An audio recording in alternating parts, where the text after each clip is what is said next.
I'd like a job. And they said, oh, that's good. What would you like to do? Oh, do you have anything? Well, how would you like to be the ambassador to Japan? She went, really? This was on 60 Minutes. I'm telling you, it's very close. Because all those live cameras back there, they're going to test me.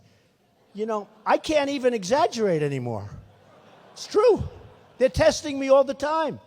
He said this, and it wasn't quite that way. He said The Art of the Deal is the greatest selling business book of all time. I think it was. But now I say one of them. That way I can't get in trouble. I think it was. So they have Carolyn Kennedy, ambassador to Japan. She goes, really? Wow. She goes, are you serious? They made her ambassador to Japan. And now they show her in Japan, 60 Minutes, and Abe, killer. He's a killer. Abe is the new head of Japan, right? And Abe is wining and dining her, feting her, you know, dinners, state dinners, beautiful. I mean, she's a wonderful person. She doesn't have a clue. So I have Carl Icahn. Does anyone know Carl Icahn? Carl is great. He said, Donald, do me a favor. Stop calling me a killer. But I said, Carl, you're a killer. But he doesn't want me to call Carl, so I will not call him a killer. Is that okay? And I have other guys, very tough.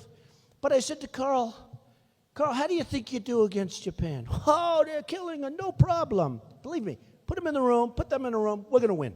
All right? No problem. But we're not going to win with Carolyn Kennedy. We're not going to win. The first thing I say is, if they're selling trillions and we're doing down here like peanuts, it's got to equalize, folks. What kind of a deal is this? China's worse. I love China. I love the people of China. Just like in Mexico, I love the people. The problem with Mexico, with China, with Japan, their leaders are much smarter than our leaders, like to a point of no return. We're getting killed. It's hard to believe. You know, I always use as an excuse, nothing to do with business, but it's a good sort of a reason. Sergeant Bergdahl, right? We know Sergeant Bergdahl. A traitor. 6 people died looking for him. He left. He deserted. Went to the other side. He didn't realize the other side wasn't treating him so nice. You know, they were not too nice to him. They roughed him up. But so he says, good. I agree. Good. Drop him back. Let's retrade that deal. So we get Bergdahl a traitor. This is the same people that make our trade deals. We get Bergdahl, a traitor that we don't want. I don't want him. Does anybody here want him? And they knew that he was a traitor because they had a general and a colonel interviewing the guys and the people that were with him. So they knew he left. It wasn't like, oh, they found out later. They knew before the deal was made. So we get a traitor named Bergdahl. 6 people died trying to find him. We get him. They get 5 killers that they've wanted for 10 years. They were released, and now they're on the battlefield trying to kill everybody, including us. This is the kind of deals we make. Now, you tell me what's going on with our thinking, what's going on with our country. We're not going to have a country soon. So we're going to have, if I win, the greatest people in the world, and I know them all. You know, I come from New York. I really deal like at this really high level. I built this incredible company. They said, income over $400 million a year. Do you believe that? What the hell do I want money for? They said, oh, do you think he'll want to raise money for his campaign? What the hell do I need money for? It's ridiculous. I never thought I was going to make this kind of money. No, I never thought I was going to make. No, it's true. They have a line called income. And I think it says between like $350 and $600 million a year. I said, well, that's a lot of money. I didn't even know I made that much money. That's a lot of money. I said to my accountant people, they said, yeah, you do really well, Mr. Trump. But you know, when I see these guys raising money, and I was the king. Nobody was better than me. Don't forget, when I'm sort of an outsider now because I ran, because I'm not supposed to be running. It's supposed to be these politicians. They run professionally. They're professional runners. They run. They lose. They win. They keep running. They run. Oh, who cares? With us, it takes guts. You know, business people, it takes guts to run for office. It takes guts. A lot of people said, you'll never run. Everybody was saying, I'll never run. But with a guy like Bush, and by the way, when I did run, I just said, look, I'm going to do it. I just saw such stupid things. You turn on, you read the papers, You see, oh, how could this be happening? It's so easy. It's so easy. We're so stupid. How could it be happening? And I told my wife, I'm just going to do it. And you know what I did the morning of that I announced, which was a great announcement because I brought up illegal immigration, and I got killed for 2 weeks. They wouldn't even be talking about immigration had I not made that statement. It's true. It's true. You wouldn't be talking about it. So true. And it's far worse than what I thought. And, oh, did I get killed? Rush Limbaugh said, I have never seen a human being receive more incoming. I hadn't heard that. Incoming, meaning press. And I did. I was just being decimated. People said, can you apologize? I said, I can't do that because I know I'm right. I know I'm right.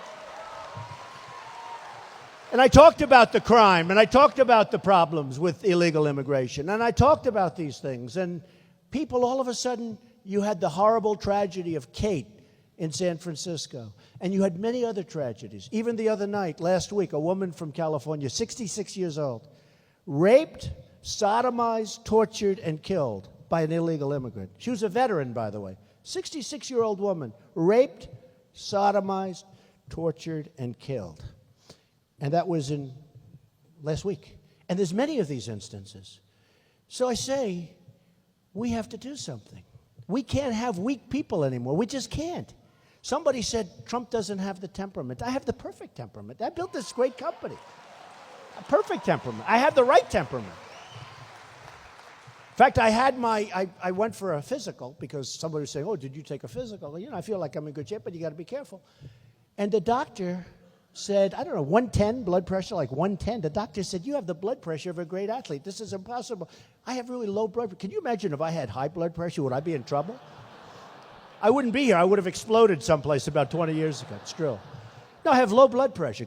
Nobody believes I have low blood pressure. I have great temperament. And you need great temperament. But you know the other thing that you need? And I thought it was so important. Somebody said to me, it was a great compliment, one of the great business guys said, Trump is the most unpredictable guy I've ever. That's what we need. We need some unpredictability. We really do. And this business guy, who's a tough cookie, he said it as a compliment. He said, he's so unpredictable, we never know which way to go. We need unpredictability. We're so predictable. We're like bad checker players, and we're playing against Putin, who I would get along with great. I would get along with Putin. You see, we're sending planes over. We're sending boats over. Why isn't Germany helping? Why aren't the European countries? We're talking about the Ukraine. I feel very strongly about the Ukraine. It's great. But why do we have to be in the lead all the time? So we got that. We're fighting. They're showing these gorgeous, brand new F-22s. That's the newest and the best. They're going over for a potential conflict with Ukraine. But where are the Europeans? Why are we always doing it? I love Ukraine. I love Ukraine. But why do we always have to be late? Now, we have in North Korea, the guy's acting up again. Every 6-7 months he starts to act up. Okay? Now, 2 weeks ago, I ordered 4,000 television sets. They all come from South Korea. They're making a fortune. I don't know if anybody here, does anybody make television sets? I swear, I'd pay more money. They don't even make them in the United States anymore. Does anybody make television sets? You know what I mean. Samsung, LG, all of them. They all come from South Korea. I paid a fortune. They gave me a pretty good price, actually. Got the nice one, with a nice round screen, beautiful. 4,000, that's a big order for a big job. And so I ordered all these televisions, and I said, boy, I paid a lot of money. And then you look at the balance between the United States and South Korea. They're killing us. China, you see the deficit that we have with China? I mean, if you had a business that lost money every year, you'd close it, right? You'd do something. We have a deficit with China. I won't even say the number. It's so ridiculous. It's massive. We have rebuilt China. And again, I have the largest bank in the world as my tenant from China.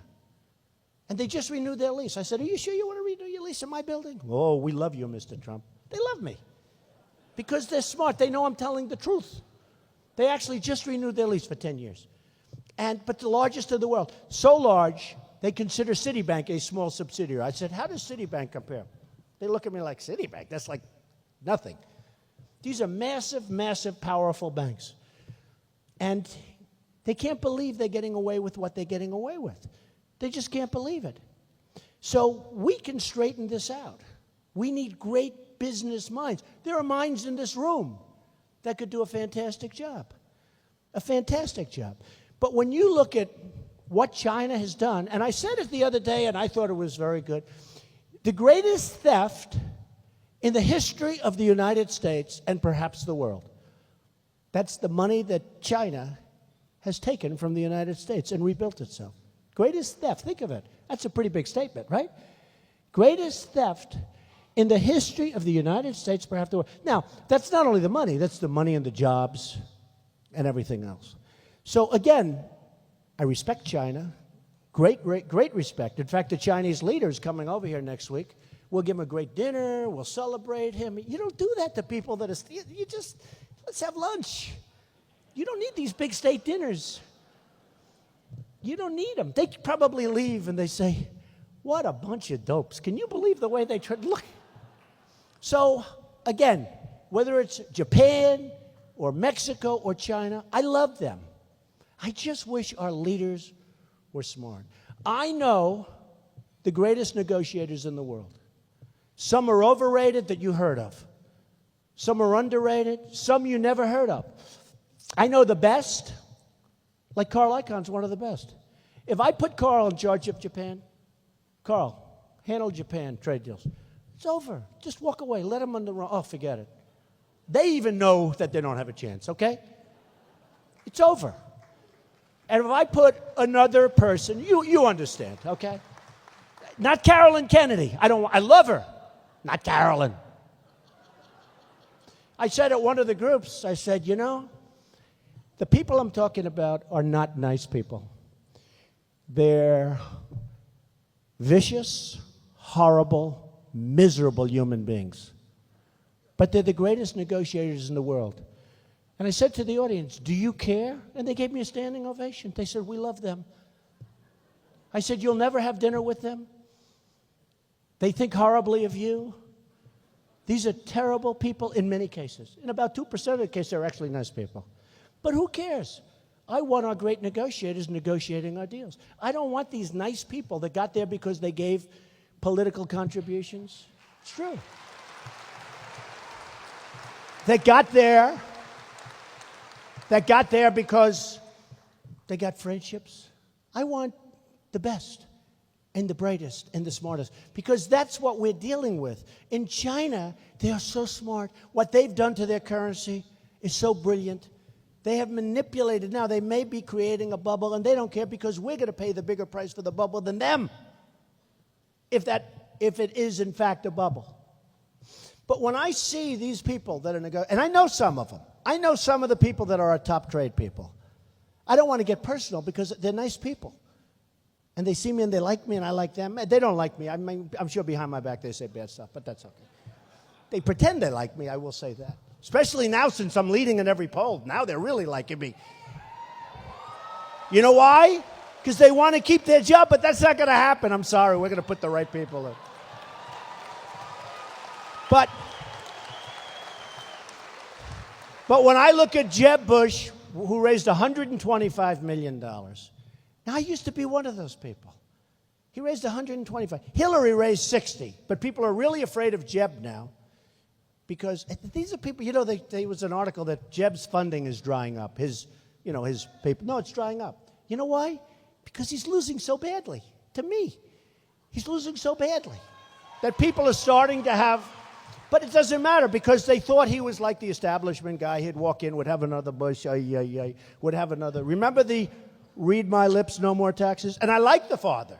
But you remember that? Read my lips, no more. That was the end of him when he gave one of the largest tax increases in history. It's the same old stuff. His brother gets us into that mess in Iraq that we never recovered from. Then Obama blew it by getting out the wrong way. I mean, look, everybody blew it. Everybody blew it. But when I look at Jeb raising hundreds of millions of dollars, which is honestly the only thing he has. Without that, he's got nothing. Zero. But he'll do attack ads on me at some point. And I tell people, get ready. They'll say, just like that crummy newspaper that I threw up in the air, it'll be false stuff. Everybody knows. Look, I've done a great job. Maybe a little controversial, but that's okay. I've done a great job. But when I look at that, all of those people, most of whom I know, many of whom you don't know because it's secret. You know, they should have transparency in giving. Nobody ever talks about that. I want to know who gave. If somebody gives $5 million, that's okay. Let me know who he is at least so I know what it is. They don't do that. You don't have transparency. You should have complete transparency. And the laws are so crazy. You know, Jeb puts his best friend in charge of his pack. They're not allowed to talk. They don't talk. They play golf together or they do get together for dinner. But they don't talk. We don't talk. We never mentioned anything. Give me a break. Okay, give me a break. But when I see this kind of money put into things, the people that put up the money have total control over Jeb, over Hillary, over everybody. Total control. Total control. Hey, honestly, nobody played the game better than me. I understand. I was the king. Nobody played it better than me, and it's not necessarily a good system for our country. Because if you have a lobbyist that gave a lot of money, and that lobbyist is representing a country or a company, and that lobbyist wants something, that lobbyist is going to get it. 9 times out of 10, I can practically say 10 times out of 10, that lobbyist is going to get what he or she wants. A couple of weeks ago, somebody came to me, very powerful lobbyist. I'd like to put money into your campaign, $5 million. I said, oh, yeah. You know, I'm a business person. How do you say no, right? I said, I don't want it. I don't want your money. Because he would come to me in 2 years, 3 years, 4 years, 1 year, 6 months, who knows? And he's going to want something. And it may be not for the good of the country. And all I care about is the country. You know, I built this. Thank you.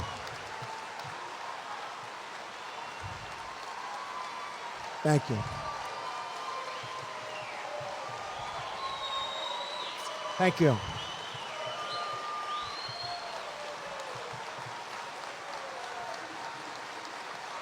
Thank you.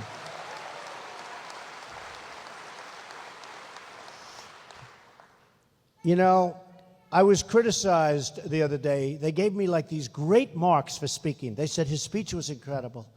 But the one flaw is that he speaks through his applause. In other words, when people get up, that's why I waited a little while. I'm trying to. But, no, it's true.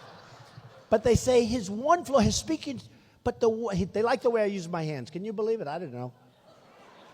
No, it's true. They say, oh, he uses his hands so well. I say, really? Okay. But the one flaw, they said, is he speaks through his applause. And then I realized I have to, because I don't have the patience to wait. Does that make sense? I have so much to say. I'm thinking about so many things. And I have so much to say, I don't really have the patience. So excuse me if I speak through the applause. The hell with it. I don't want to change. But, you know, so when I see the money that was, and I'm not just talking about Jeb, I'm talking so many others. You know, most of the people, they have money raised. And those people that gave them the money have total control over that particular politician. And one of the things that resonates, when I was in Alabama last week, we had 30,000 people. It was unbelievable. Unbelievable.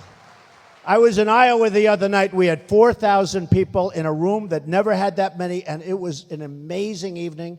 The polls came out, by the way, leading Iowa. A poll just came out, by the way, a poll just came out 2 days ago. South Carolina, 30%. Forget about everything else, right? 30%. In New Hampshire, a great poll, public policy, just came out, 35%. I mean, the second place is so far back I won't even bother mentioning. And all of them, North Carolina, the state of Nevada, Florida. In Florida, I'm leading the governor and the senator by a lot. Can you believe that one? Now, I love Florida. But people said, this can't be right. This must be a mistake. And then another one, I'm leading by a lot. I'm way up, and they're here and here, which doesn't say much for them. Because how do you lose? If you're the governor or the senator and you're losing, that's not a good sign, right? Florida. But we're leading everything. And then today, Quinnipiac just came out. You saw it, 28%. More than double, much more than double, second place, which I think was at 12%. That's pretty good. But the reason is we have a message, and the message is, and essentially, we're not going to take it anymore. We're just not going to take it anymore.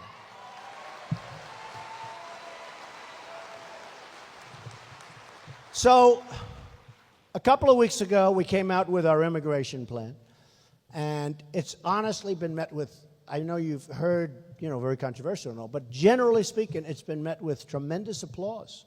People are tired of what's happening, and part of the plan is a wall. And I was criticized, you can't build a wall. How can you? You're right. She's obviously in the building real estate business, right? Stand up. Are you in the real estate business? And you know what I'm doing. Can Trump build a wall? And it's going to be so beautiful. Because someday when I'm no longer around, they'll call it the Trump wall. It's got to be the greatest wall. Got to be the greatest. Thank you. Thank you, darling. So, I heard so much about you can't build a wall. So here's the story. The wall that they have now is like this. Did you ever see it where they're doing they buy a ladder at Home Depot, they're over the wall. This is not the kind of wall. Not that kind. I'm probably talking about 50 or 60-foot precast panels. Bing, bing, bing. People aren't getting over my wall. And they're not going under it. Then they say, oh, they'll go under. Well, you can't, because with X-ray equipment, you can't go under it. You see it right away. All right? But people don't go over my wall. You can go solid. You ever see plank that's laid like for highways where they cross highways? It's concrete plank. It's precast. I'm so good at this. That's actually the thing I'm best at. Hey, isn't that good to have a president that's really good at construction when we have to build our country, rebuild it, our infrastructure? We have our highways are crumbling, our bridges are crumbling, our airports are third world. I went to Dubai.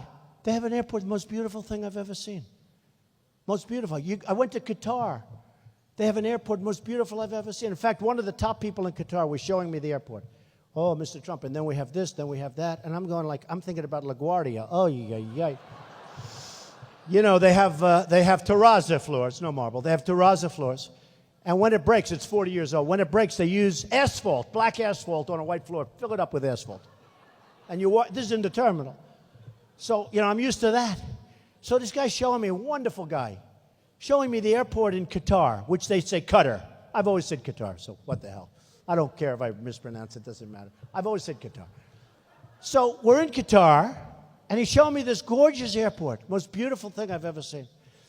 I said, this is the most beautiful airport I've ever seen. He goes, no, Mr. Trump, no. This is just temporary. The new airport is being, and I look at the crane, there's 70 cranes on the other side, 2 miles away. I say, what is that? That's our new terminal, Mr. Trump. This gets knocked down after that's complete. They knocked it down. And it was beautiful. And this is what we have. We have third world. Go to LAX, LaGuardia, Kennedy, Newark, any of them. We're like third world. And they're building things in Japan and in China. You've never seen anything like that.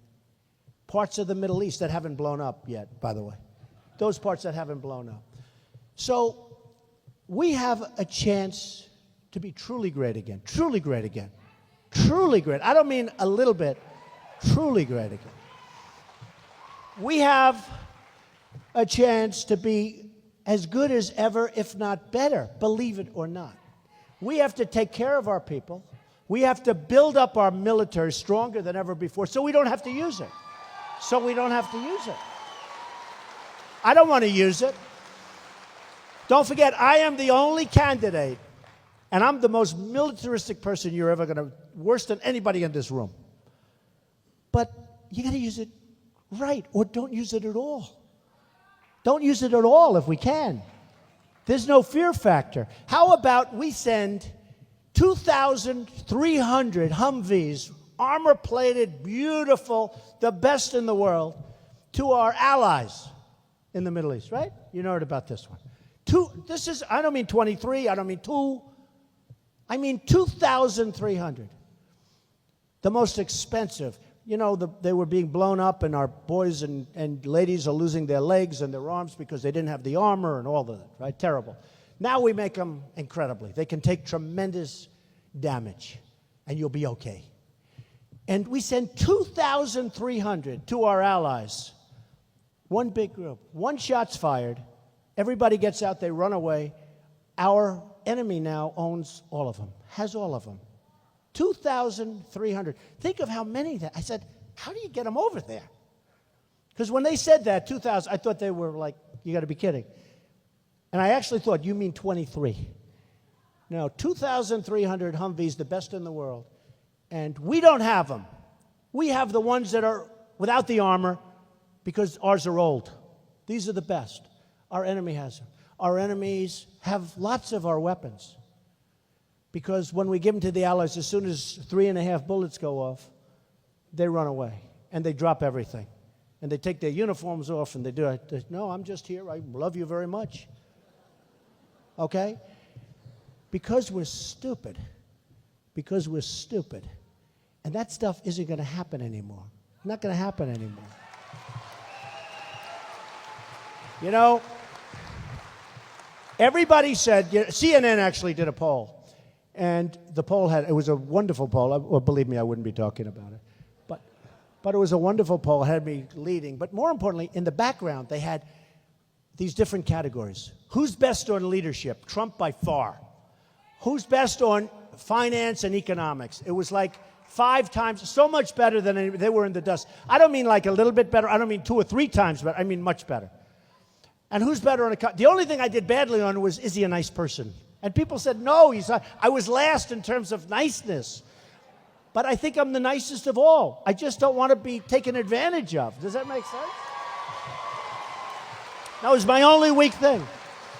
And a woman came up to me, and she had seen the poll. And she said, Mr. Trump, I just heard your speech. I love what you said. But you know what? I don't know if you're nice enough to be president. And I said, number one, I really think I'm a nice person. I help people. I love to help people. But I really think that this is going to be an election that's not based on niceness. It's going to be based on competence and smartness and toughness, because we're tired of the nice. We don't need the nice. We need the competent. And we're going to have such a competent, brilliant presidency if I win. And I think we're going to have a really good chance. You know, when people were talking about the polls today, some of the people were like sort of surprised. And John McLaughlin, you know John McLaughlin? He does the McLaughlin Report. He was arguing with somebody because my poll numbers were good. I was doing very good. He has a show, McLaughlin. I never met him. I don't know who he is. But he said something he said, this man has had great achievement and accomplishment all his life. All his life. I go to Europe, I see his name. I go all over the city, I see his name. I see buildings, I see other things he does. He's a man of great achievement. Why wouldn't he do well? And I thought it was very nice. I wrote him a letter. I said, thank you very much. Thank you very much. One of the things that I'm most proud of is that a few of the people that I'm running against really, really hit me hard. One was Governor Perry, and he went from 5% to nothing. He went to nothing. And he would make speeches about me. What a bad guy. I mean, he used horrible terms. He used the word cancer. He used horrible terms. I said, I'm not a bad person. But he was trying. You know, he was down pretty low, and he wanted to get up, and I understand. But he went down. Another one was Senator Lindsey Graham. Has anyone ever heard of Lindsey Graham? This guy. I mean, he's out of control. I mean, he's real. So a poll came out the other day. He was at 0. 0. Even Pataki was higher. Pataki was at 0 with an arrow up. That means he got 1. But Lindsey Graham actually had 0. And the other day, when the poll came out where I had 30, he had 4. And I wrote him a note. I said, thank you and congratulations on 4, even though it is his home state. You know, this was in his home state. I'm not talking about national. Nationally, he still got 0. But in his home state, he had 4, the one that came out 2 days ago. And I had a lot. I had 30. So I congratulated him on getting 4 and on the fact that I was only up on him by 26 points. That's a lot, right? But no, the level of viciousness from him, and I don't understand it because he called me 3, 4 years ago. He wanted my help. He wanted money. He wanted everything. Oh, he'd be so easy. If I wanted to, if I cared, he'd be so easy. He'd be so easy. You're right. So I am telling you that there is a sense of spirit that I'm seeing in this country that's unbelievable. The people that I've met are incredible, whether it's New Hampshire or Iowa or South Carolina or California or New York, and people that one of the beautiful things on this poll, and they're shocked, they said he does great with the Tea Party. A lot of people, I love the Tea Party. I love the Tea Party. These are great people. They're great people. But he does great with the Tea Party, but he also does great with the moderates and the young and the old and the rich and the poor. He does great with everything. I even did great with the Democrats. Can you believe it? I did great with the Democrats. Because I have an expression that's so important, and we've used it over and over again, and I actually went out and copyrighted it because people were using it that I'm running against. A couple of the people saw me make a speech. I got this huge standing ovation after I used this term, right? And I said, you know what? I have great lawyers. And I had this guy going, I got it copyrighted. Can you believe it?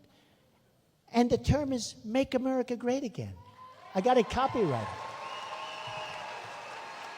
Because they saw the response, and how simple is it? And it just shows about a politician. They can't even come up with their own terms. They have to copy you, right? There are other good terms I could come up with. But I just don't think it says, anything says it better than that. You know, I use an expression, the American dream. You know the American dream, right? The American dream is dead, but I'm going to make it bigger and better and stronger than ever before. I am going to do that. The American dream is in very, very big trouble, but I am going to make it bigger and better and stronger than ever before. And our military is going to be great. And the Iran deal, these people, we are going to make this company, we are going to make this, what? We are going to make this country so strong and so powerful and so wonderful, and you're going to be so proud of it. And you know, like the people that fought me, they seem to be gone. Well, when countries fight us, without fighting, we're going to beat them. We're going to beat them at trade. We're going to have the best military. We're going to have the best of everything. We are going to be so proud. If I am president, you're going to be so proud of our country. You will be the happiest people. And I just want to thank the people of South Carolina have been incredible to me. From day one, from the first time I came here, they saw what was happening.